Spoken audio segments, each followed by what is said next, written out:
শঙ্খ, চা। আরে তোমরা যাবে কি? তাহলে এসো আমার সঙ্গে। হ্যাঁ মেজদা, আমরা তো অপেক্ষা করে আছি।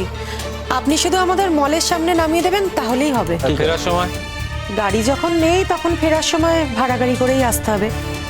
তুমি তো নিশ্চয়ই আমাদের মলে আনতে যাবে না, তাই তো? না না, প্রশ্নই ওঠে না। তাহলে আবার জিজ্ঞেস করছো কেন? আমাদেরই বা আর কি করার আছে? করার অনেক কিছুই আছে। যেদিন গাড়ি থাকবে সেদিন গেলেই হয়। দেখো, অত প্ল্যান প্রোগ্রাম করে কিন্তু কোনো কিছু হয় না। আজকে আমরা দুজনেই ফাঁকা আছি, তাই ভাবলাম কাজটা সেরে আসি। তাছাড়া একদিন ভাড়ার গাড়িতে ফিরলে আমার মনে হয় না যে তোমাদের মর্যাদা ক্ষুণ্ণ হবে। তা তোমরা কি কেনাকাটি করতে যাচ্ছ? হ্যাঁ, ওই সামান্য একটু টুকিটাকি আর কি। কাকিমুনি যাচ্ছে, আমাকেও যেতে বললো সাথে। আমি তোমাদেরকে পৌঁছে দেবো। না না শঙ্খ, মেজদা তো যাচ্ছে, মেজদা তো বললো আমাদের নামিয়ে দেবে। তাছাড়া তুমি পরিশ্রম করে এইসবে বাইরে থেকে এলে, তুমি আবার গাড়ি বের করবে? তোমাকে যেতে হবে না। না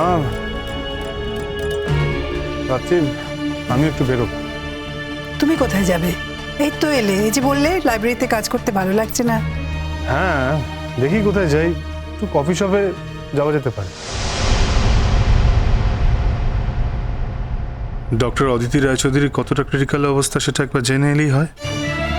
হাতে যখন কোনো কাজ নেই তখন। তোমরা যদি যাবে তো চলো, আমার দেরি হয়ে যাচ্ছে।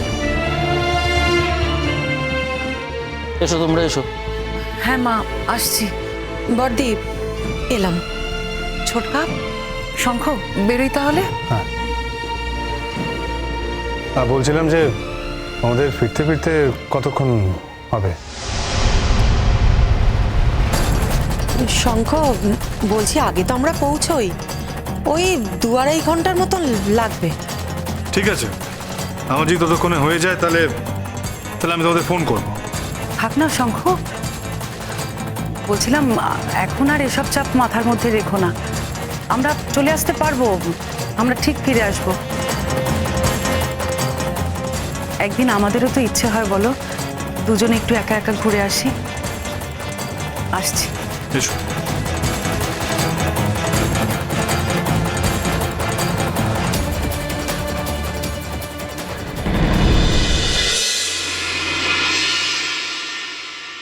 জেঠিমণি, জেঠিমণি, তুমি ওদেরকে জিজ্ঞেস করো, ওরা সারাদিন কোথায় ছিল, কোথায় গিয়েছিল ওরা?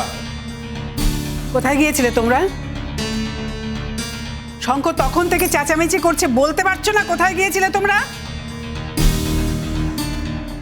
ওরা অদিতি রায়চৌধুরীকে দেখতে গিয়েছিল। এত বড় সাহস, এত বড় সাহস তোমাদের! এই সাহসের কি দাম দিতে হবে সেটা ওরা জানে বৌদি।